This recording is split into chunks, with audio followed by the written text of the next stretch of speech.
Howdy, my fellow gamers, and welcome back to episode 52 of Storytime with Freak as we dive further into Neil Shusterman's long-awaited The Toll. I'm not going to talk too much today because I don't feel well, so we're just going to read, dive right on into it. We have wished Scythes, Anastasia, and Curie luck on their trip to Endura and the inquest against Goddard. I can only hope that the Grand Slayers, in their wisdom, will disqualify him, thereby ending his bid for High Blade. As for Manira and me, we must travel safely halfway around the world to find the answers we seek. My faith in this perfect world now hangs by the final thread of a fraying tether. That which was perfect will not remain so for long, not while our own flaws fill the cracks and crevices, eroding all that we have labored to create. Only the Thunderhead is beyond reproach, but I do not know its mind. I share none of its thoughts, for I am a scythe, and the Thunderhead's realm is beyond my reach, just as my solemn work is outside of its global jurisdiction. The founding Scythes feared our own hubris, feared that we wouldn't maintain the virtue, selflessness, and honor that our job as Scythes required. They worried that we might grow so full of ourselves, so bloated by our own enlightenment, that we would, like Icarus, fly too close to the sun. For more than 200 years we have proved ourselves worthy. We have lived up to their grand expectations, but things have changed in the blink of an eye. There is, I know, a failsafe left behind by the founding Scythes, a contingency should the Scythedom fall. But if I find it, will I have the courage to take action? From the Post-Mortem Journal of Scythe Michael Faraday, March 31st, Year of the Raptor. Chapter 3, An Invigorating Way to Start One's Week. On the day that Endura sank, a small off-grid plane flew to a place that didn't exist. Manira Atrushi, a former night librarian at the Great Library of Alexandria, was the passenger. Scythe Michael Faraday was the pilot. I learned to pilot aircraft in my early years as a Scythe, Faraday told her. I find that flying a plane is calming. It brings one's mind to a different, more peaceful place. That might work for him, but apparently it didn't work for passengers, because every bump had Manira white-knuckling her seat. Manira was never a fan of air travel. Yes, it was perfectly safe, and no one had been known to be permanently killed by an airplane. The one post-mortal incident on record took place more than 50 years before she was born, involving a passenger liner that had profoundly bad luck to be struck by a meteorite. The Thunderhead immediately ejected all the passengers to avoid the inevitable crash and burn. Instead, they were quickly rendered deadish by the rarefied air at the cruising altitude. Within seconds, they were frozen solid by the cold and fell to the forest far below. Ambu-drones were dispatched even before they landed and recovered each and every body within an hour. They were brought back to revival centers, and in a couple days, they happily boarded a new flight to their destination. An invigorating way to start one's week, one of the passengers had quipped in an interview. Be that as it may, Manira still did not like planes. She knew her fear was completely irrational, or at least it had been irrational until Scythe Faraday pointed out that once they crossed out of the known airspace, they'd be on their own. Once we're in the Pacific blind spot, no one will be tracking us. Not even the Thunderhead, Faraday told her. No one will know if we live or die. It meant that if they had the bad luck of being struck by a meteorite or met with some other unexpected catastrophe, no ambu-drones would arrive to airlift them to a revival center. They would stay dead, just as permanently as mortals once did, just as irrevocably as if they were gleaned. It didn't help that the plane was being flown by Faraday instead of being allowed to fly itself. She trusted the venerable Scythe, but still he was, like everyone else, subject to human error. This was all her own fault. She was the one who had deduced that the Thunderhead had a blind spot in the South Pacific, a spot filled with islands, or more accurately, atolls, ridges of ancient volcanoes that now formed a series of circular island chains. This was an entire region hidden from the Thunderhead, and indeed the world, by the founding Scythes. The question was why? Just 3 days ago, they had met with Scythe Curie and Anastasia to tell them of their suspicions. Be careful, Michael, Scythe Curie had said. The fact that Curie was concerned with what they had uncovered was troubling to Manira. Scythe Curie was fearless, yet she feared for them. That was no small thing. Faraday, too, had had his misgivings, but he had chosen not to share them with Manira. Better she see him as stalwart. After that meeting, they made their way over incognito to West America, using commercial transit. The rest of the way would be private craft. They just had to get themselves a plane. While Faraday was entitled to take anything he wanted, no matter how large or who it belonged to, he rarely did so. It was always his objective to leave as small of a footprint as possible in the lives of those he encountered. Unless, of course, his purpose was to glean them. In that case, his footprint would be definitive and heavy. He had not gleaned a single soul since faking his own death, and as a dead man he could not take life, because if he did, the Scythedom would be alerted, as the Scythedom database logged all gleanings by the way of his ring. He had considered disposing of it, but chose not to. It was a matter of honor, a matter of pride. He was still a Scythe, and would not disrespect the ring by parting with it. He found that he missed gleaning less and less as time went on. Besides, right now, he had other things to do. Once in West America, they spent a day in Angel City, A place that in mortal days was the subject of much glittering fascination and personal misery. Now it was just a theme park. Then the following morning, Faraday donned his robe, which he hadn't worn since slipping off the Scythedom's radar, went to a marina, and appropriated the best seaplane there, an 8-passenger amphibious jet. Make sure we have sufficient fuel cells for a trans-Pacific journey, he told the manager of the marina. We intend to depart as soon as possible. Faraday was a formidable figure already without the robe. Manera had to admit that with his robe, he was commanding in a way that only the best sights were. I'll have to talk with the owner, the marina manager said, with a quiver in his voice. No, Faraday calmly told him. You'll have to tell the owner after we've gone, as I have no time to wait. Inform them that the craft shall be returned once I'm done with it, and I shall pay a sizable rental fee. Yes, Your Honor, said the man, for what else could he say to his scythe? While Faraday was alert at the controls, Manera kept checking to make sure he wasn't dozing or losing focus, and she had counted every pocket of turbulence they had hit on the way. 7 so far. If the Thunderhead controls the weather, why doesn't it smooth out the flight channel, she griped. It doesn't control the weather, Faraday pointed out. The Thunderhead merely influences it. And besides, the Thunderhead cannot intervene for a scythe, no matter how much his esteemed associate despises its choppy air. Manera appreciated that he did not refer to her as assistant anymore. She had proved herself to be much more than that by finding the blind spot in the first place. Curse her own ingenuity! She could have happily stayed at the Library of Alexandria, none the wiser, but she had been curious. And what was that old mortal age saying? Curiosity was a cat killer? As they flew over featureless Pacific seas, a strange and sudden feedback began to wail over their radio. It was nearly deafening, and it lasted for almost a minute, even after Faraday had tried to turn it off. Manera felt her eardrums would burst from it, and Faraday had to let go of the controls just to cover his ears, which sent them careening wildly. Then the terrible sound stopped just as abruptly as it had begun. Faraday quickly regained control of the plane. What on earth was that? Manera asked, her ears still ringing. Faraday kept both his hands on the controls, still getting over it himself. My guess is that it's become some sort of electromagnetic barrier. I believe that means we've just crossed into the blind spot. Neither of them gave noise much thought after that, and neither had any way of knowing that the same sound would be heard simultaneously all over the world, a sound that would come to be known in certain circles as the Great Resonance. It was the moment that marked the sinking of Endura, as well as the Thunderhead's global silence. But as Faraday and Manera were out of the Thunderhead's sphere of influence once they finally did cross into the blind spot, they were unaware of anything in the outside world. From so high up, the submerged volcanic craters of the Marshall Atolls were clearly visible, massive lagoons within dots and ribbons of the many islands that rimmed them. Iluk Atoll, Likiep Atoll, there were no buildings, no docks, no visible ruins at all to suggest that people might have ever been there. There were many wilderness areas around the world, but those places were all meticulously maintained by the Thunderhead's Wilderness Corps. Even in the deepest, darkest forest, there were communication towers and ambidrone pads, should visitors find themselves seriously injured or temporarily killed. But out here, there was nothing. It was eerie. People lived here once, I'm sure, Faraday said, but the founding sites either gleaned them, or more likely relocated them outside of the blind spot to keep all activities here as secret as possible. Finally, in the distance ahead, Kwajalein Atoll came into view. So let's escape due south of Wake and make for the land of Nod, said Faraday, quoting the old nursery rhyme. And where they were, 700 miles due south of Wake Island, in the very center of the blind spot. Are you excited, Manera? Faraday asked. To know what Prometheus and the other founding science knew, to unravel the riddle they left for us? There's no guarantee we'll find anything, Manera pointed out. Always the optimist. As all sites knew, the founding sites claimed to have prepared a failsafe for society, should their whole concept of the Scythedom not succeed. An alternative solution to the immortality problem. No one took it seriously anymore. Why should they, when the Scythedom had the perfect solution for a perfect world for over 200 years? No one cared about a failsafe until something failed. If Scythe Curie and Anastasia were successful in Endura, and Scythe Curie became the High Blade of Mid-America, perhaps the Scythedom could be turned from the ruinous path Goddard would take it on. But if not, the world just might need a failsafe. They dropped to 5,000 feet, and as they approached, details of the atoll came into view. Lush groves and sandy beaches. The main island of Kwajalein Atoll was shaped like a long, slender boomerang, and here they finally saw something that was evident nowhere else in the blind spot.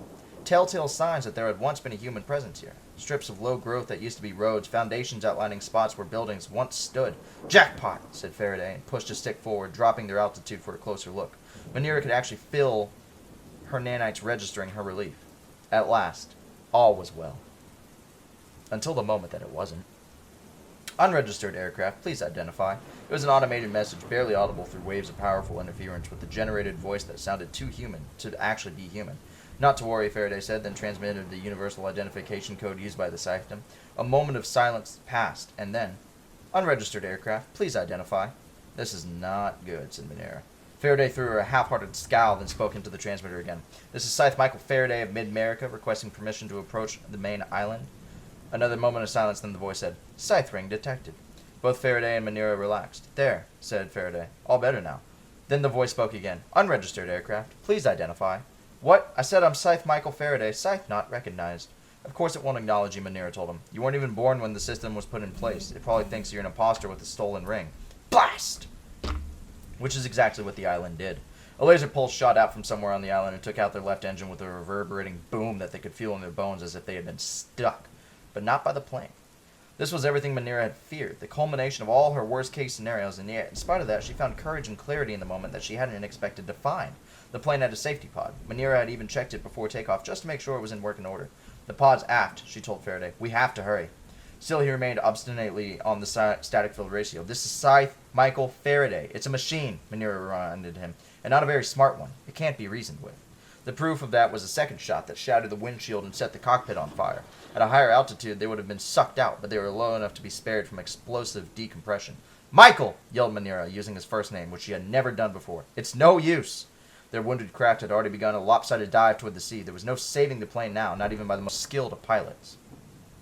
Finally, Faraday gave up, left the cockpit, and together they fought the angle of the diving jet to reach the safety pod. They climbed inside, but couldn't pull it closed because his robe kept getting caught in the latch. "Damn this thing!" he growled and tugged it so hard that the hem ripped, but the latch was now free. The mechanism sealed from inside. Gel foam expanded to fill the remaining space, and the pod ejected. The safety pod had no window, so there was no way to see what was going on around them. There was nothing but a sense of extreme dizziness as the pod tumbled free from the crashing plane. Manera gasped as needles penetrated her body. She knew they were coming, but it was still a shock. They caught her in at least 5 places. "I despise this part," groaned Faraday, who had lived as long as he had, must have experienced a safety pod before. But it was all new and horrifying to Manera. Safety pods were specifically designed to render the subjects within unconscious, so that anyone who was injured by the pod's landing would remain unconscious while their own nanites healed them. Then they would awaken unscathed after many hours it took to repair the damage. And if death occurred, then they'd be whisked to a revival center. Like those passengers in the meteor strike, they would wake up and feel exhilarated by it all. Except that would not happen to Manera and Faraday way out here, if the fall killed them. "If we die," said Faraday, his words already slurring. "I am truly sorry, Manera." She wanted to respond, but found herself slipping out of consciousness before she could. There was no sense of time passing. One moment Manera was tumbling in darkness with Faraday, and the next she was looking up at the swaying palm trees that shaded her from the sun. She was still in the pod, but the lid had popped open, and she was alone. She sat up, wriggling out of her nanite-fitting foam. Near the tree line, Faraday roasted a fish on a stick over a small fire and drank a coconut water straight from the coconut. A bit of torn linen trailed from his robe in the sand, the spot where it had caught on the latch. The hem was muddy. It seemed odd to see the great Scythe Michael Faraday in a robe that wasn't pristine and perfect. "Ah!" he said jovially. "You're awake at last." He handed her a coconut for a sip.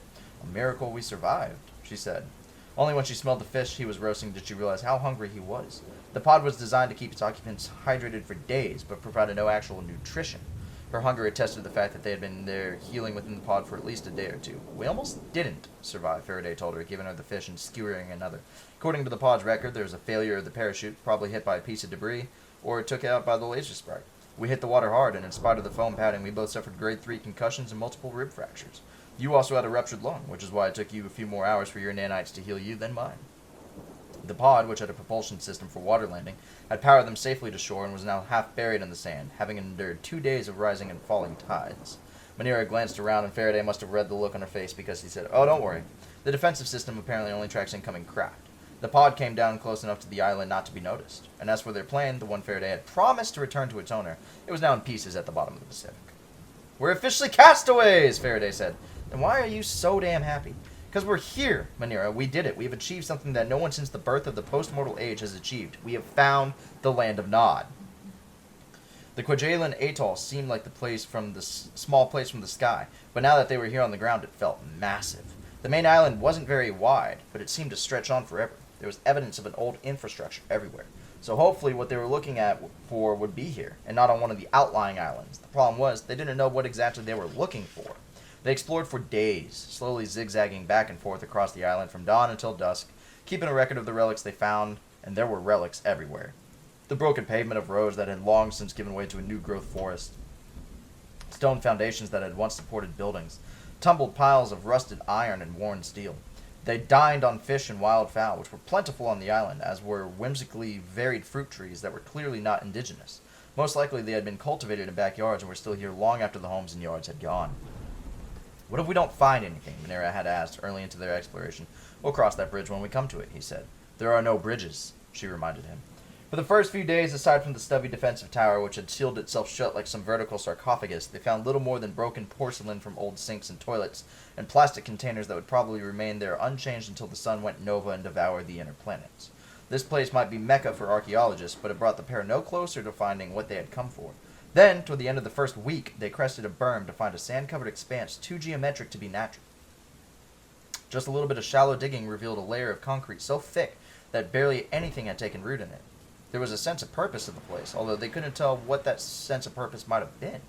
And there was, against the side of the berm, almost entirely hidden by vines, was a moss-covered doorway, the entrance to a bunker. As they cleared the vines away, they found a security panel. Anything written or etched onto it had been eroded away, but what remained to tell only it needed to tell. The panel had an indentation that was the exact size and shape as the gem on a scythe ring. "I've seen these before," said Faraday. "In older scythe buildings, our rings would serve as entry keys. They actually used to have a purpose beyond granting immunity and looking impressive." He raised his fist and pressed his ring to the indentation. They could hear the mechanism unlatch, but it took the two of them to force the old doors open. They had brought flashlights that they had been among the scant supplies in the safety pod. Now they shined them into the musty darkness as they entered a corridor that angled downward at a steep slope. The bunker, unlike the island, was untouched by time, save for a fine layer of dust. A single wall had cracked and roots pushed forward like an ancient tentacled creature forcing slow entry. But other than that, the outside world remained outside.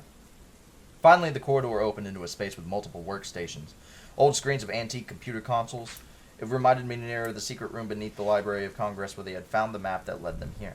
That place had been cluttered, but this one was left in perfect order. Chairs were pushed against desks as if by a cleaning crew. A coffee mug from a place that bore the name of Herman Melville character sat beside a workstation as if waiting for someone to fill it. This place had not been abandoned in a hurry. In fact, it hadn't been abandoned at all. It had been prepared. Manera couldn't shake the uncanny feeling that whoever had left it this way over 200 years ago knew that they were coming. An open response to His Excellency High Blade Tenkamen of Sub-Sahara.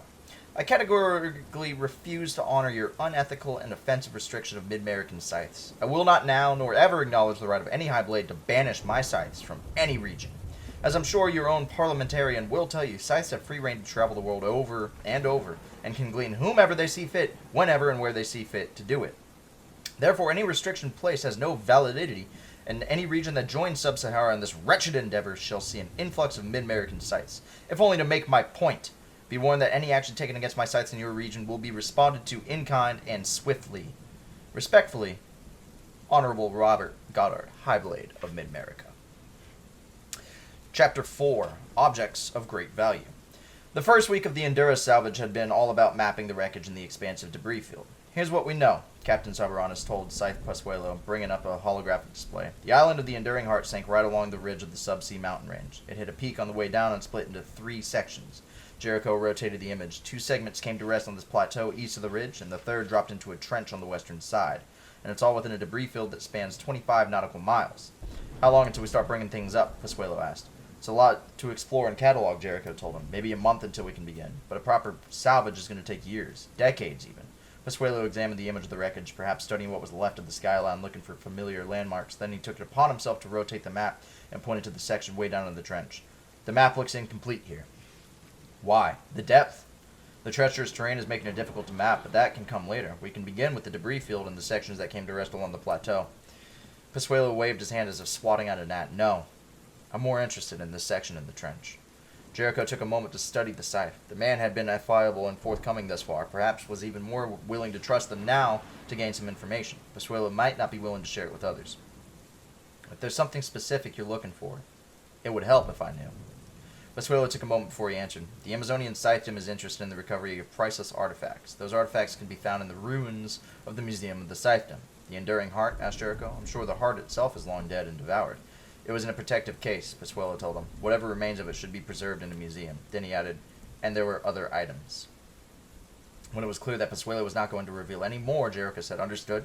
I'll instruct the other crews that they can salvage the sections of the city on the higher plateau, but my team and my team alone will take on the wreckage in the trench." Pasuelo relaxed a little bit. He took a moment to look at Jericho with both either curiosity or admiration, or a little bit of both. How old are you really, Jerry? He asked. Your crew tells me you turned a corner before assuming command, which would put you at about twice your physical age. But you seem older, wiser.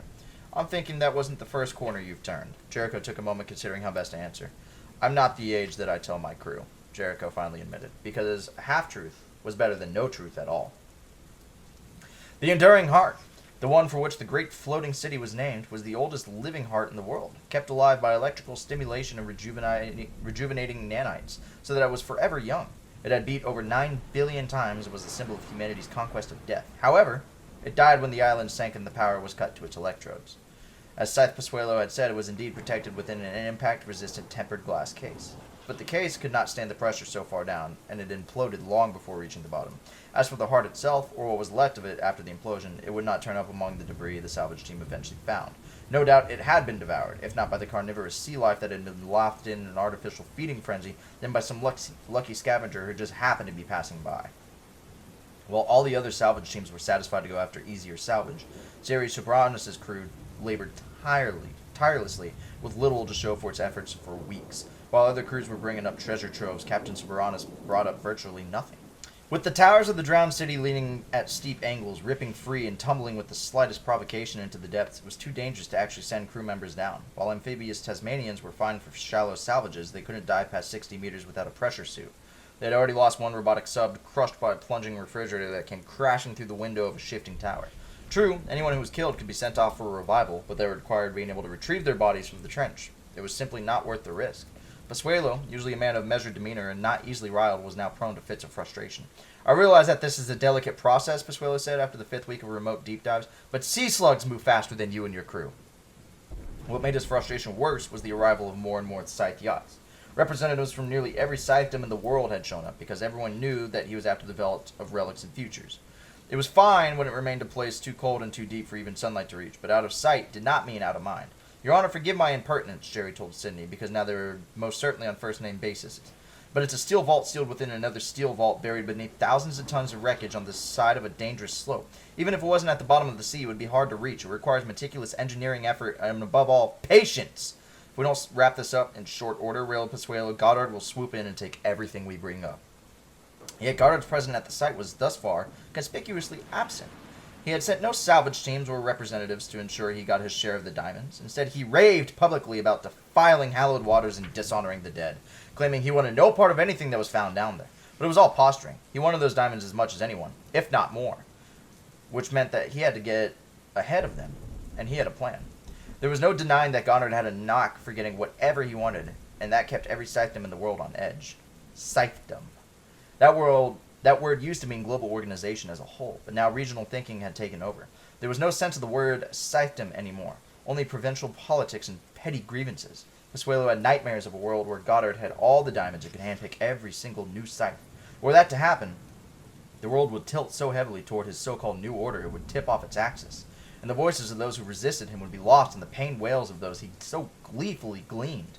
Will you ever tell me what's in the vault that's put such a bee in everyone's bonnet? Jerry asked after a dive that was deemed successful because no equipment was lost.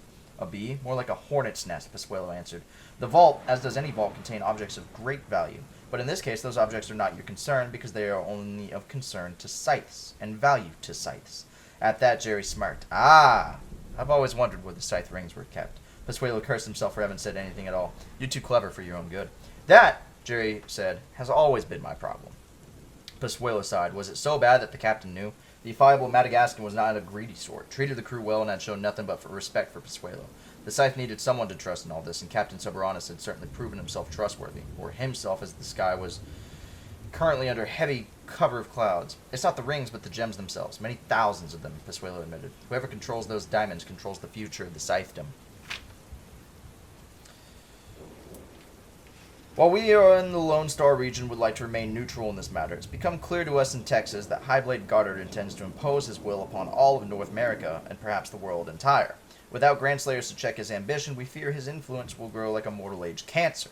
As a charter region, we are free to do whatever we wish within our borders. We are therefore breaking off all contact with the Mid-American Scythedom. Effective immediately, any and all Mid-American scythes found within our region shall be escorted to the nearest border and ejected. We go as far as to question Mr. Goddard's right to be High Blade, since an edict from Endura was never publicly made before the Grand Slayers perished. As a matter of policy, we do not wish to involve any other regions in our decision. Others can do as they see fit. We just want to be left alone. Official proclamation from Her Excellency High Blade Barbara Jordan of Texas. Chapter 5. Your service is no longer required. From Thunderhead Primary Communication Exchange to Loriana Barchoke, lbarchoke@fcai.net. Date April 1st, Year of the Raptors, 1715 GMT. Subject, Response, Authority Interface Dissolution. Mailed by TPCE. Signed by fcai.net. Security, Standard Encryption. My dearest Loriana, I am sorry to inform you that your services as a Nimbus agent are no longer required.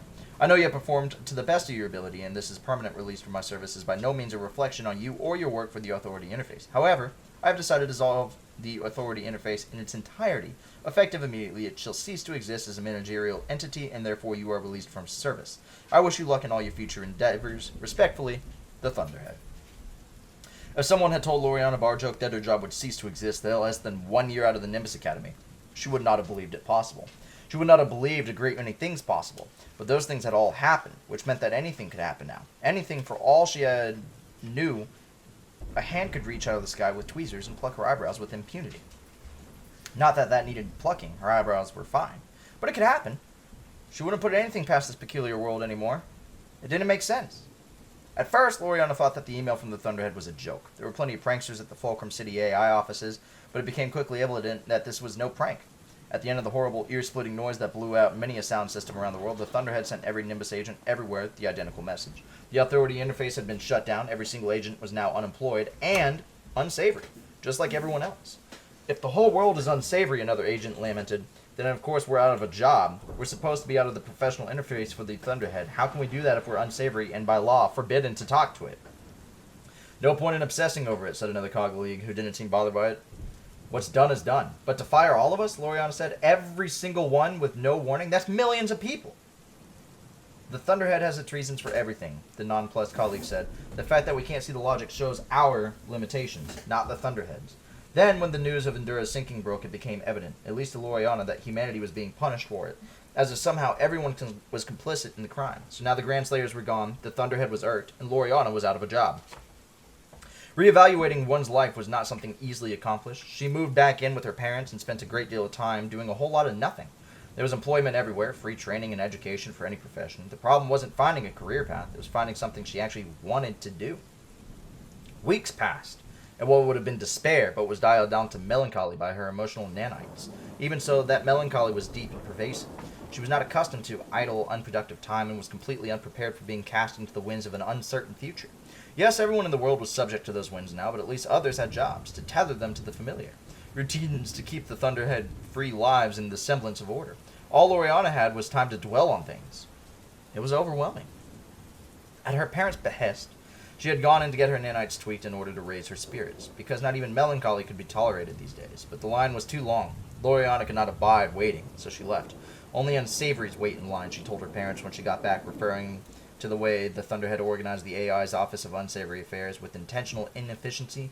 Only after she said it did the obvious occur to her. She herself was unsavory. Did that mean that pointless lines and horrendous waits were now going to be the norm? It brought her to tears, which in turn made her parents more insistent that she go back to have her nanites tweaked. We know things are different for you now, but it's not the end of the world, honey, her parents had told her. Yet for some strange reason, she thought that it might be. And then a month after the world went unsavory, her former boss showed up at their door. Loriana assumed it was just a courtesy call. Clearly it couldn't be about rehiring her, since her boss had been laid off along with all the other agents. Even their old offices were gone. According to the news, construction crews had shown up at the Authority Interface headquarters throughout the world to convert the buildings into apartments and recreation centers. The work order just showed up, said a construction foreman on the news report. And we're happy to do whatever the Thunderhead wants. Work orders, supply requisitions, and all the like were the closest anyone had to communicating with the Thunderhead anymore. Those who received them were to be envied. Her boss had been the head of the Fulcrum City office. Loriana was the only junior agent to be working with Director Hilliard. If nothing else, it looked nice on a resume. Loriana never sent out. However, she had become the director's personal assistant, was less about her abilities and more about her personality. Bubbly, some might call it, although others would call it annoying. You're perpetually cheerful, Director Hilliard had told her when she offered Loriana the position. There's not enough of that around here. That was true. Nimbus agents were not known for their speaking abilities. She did her best to liven things up and see many a miserable glass as half full, which more often than not irked the other agents. Well, that was their problem, not hers. Loriana suspected that Director Hilliard took guilty pleasure in seeing her subordinates rankled on a regular basis by Loriana's positive penchants. Although these many weeks without a thing to do and no prospects for the future had popped most of her bubbles, leaving her about as flat as any other Nimbus agent. I have a job for you, Director Hilliard said. Actually, more than a job, she corrected. More like a mission. Loriana was thrilled, the first positive thing that she had felt since the Authority interface had been shattered. I have to warn you, Director Hilliard said, this mission will involve some travel. And although Loriana was much more skilled in staying put, she knew this might be the only opportunity she'd have in the foreseeable future. Thank you so much, she said, vigorously shaking her boss's hand long past the point where most others would have stopped. And now, 2 weeks later, she was out in the middle of the ocean in a long, tuna-long liner that wasn't doing any fishing, but still reeked of its last catch. There weren't many options when it came to ships, Director Hilliard had told everyone. We had to take what we could get. As it turns out, Loriana was the only one chosen for this mission. Hundreds of Nimbus agents had been brought in. Now they populated a dozen mismatched ships, a bizarre ragtag flotilla bound for the South Pacific. 8.16, 167.733, Hilliard had told them in the preliminary briefing. These numbers were given to us by a reliable source, she said. We think they represent coordinates. Then she brought up a map and pinpointed a spot somewhere between Hawaii and Australia. The targeted spot showed nothing but empty sea.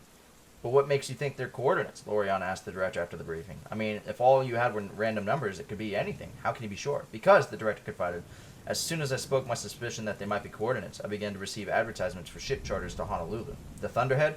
Hilliard nodded. While it's against the law for Thunderhead to communicate with Unsavories, it's not against the law for it to imply. On the fourth day out, still 700 miles from the coordinates, things began to get weird. It began with the autopilot losing its connection to the Thunderhead. Without the connection, it could still navigate, but couldn't problem solve. It was just a mindless machine. Not only that, but they had lost all radio connection to the outside world. This sort of thing simply didn't happen. Technology functioned always, even after the Thunderhead went silent, and in the void of answers, speculation quickly became incendiary. What if this is worldwide? What if the Thunderhead is dead? What if we're truly alone in the world now? There were people who were never actually glancing at Loriana, as if she might be lighting the silver things with silver linings. We'll turn around, blustered one of the agents. Sakura was his name, a small-minded man who had been a naysayer from the beginning. We'll go back and forget about this nonsense. It was Loriana who made the crucial observation as she looked at the blinking arrow screen. It says we're 30 nautical miles from the nearest network buoy, she said. But they're supposed to be 20 miles apart, aren't they? A quick check of the buoy grid showed no signals, which meant the Thunderhead had no presence in these waters. Interesting, said Director Hilliard. Good catch, Agent Barchok. Loriana wanted to preen from the praise, but didn't let herself. Hilliard took in the uncharted waters ahead. Did you know that the human eye has a huge patch of nothing just off the center of its vision? Loriana nodded. The blind spot. Our brain tells us there's nothing to see there in the world to fill in the blanks, so we don't notice it. But if the Thunderhead has a blind spot, how would it even know that it exists? Director Hilliard raised her eyebrows. Maybe somebody told it. And that is the end of chapters 3, 4, and 5. Guys, thank you all so much for watching this episode of Storytime with Freak. Let me know what you're thinking of the toll down below. I'm really excited at the direction it's taken. You know, the world has gone to shit. I'm really excited to see when Rowan and Citra come back, and obviously the head-to-head fight that they gotta have with Goddard. But, yeah. Feel free to check out the links down below. Again, once we get to 13 patrons on our Patreon page, we're going to do a 12 to 24-hour stream with Doom. We are also going to launch a podcast at 500 subs. So if you haven't already, feel free to hit that subscribe button. It's free. Share the page, like the video, and as always, guys, stay freaky.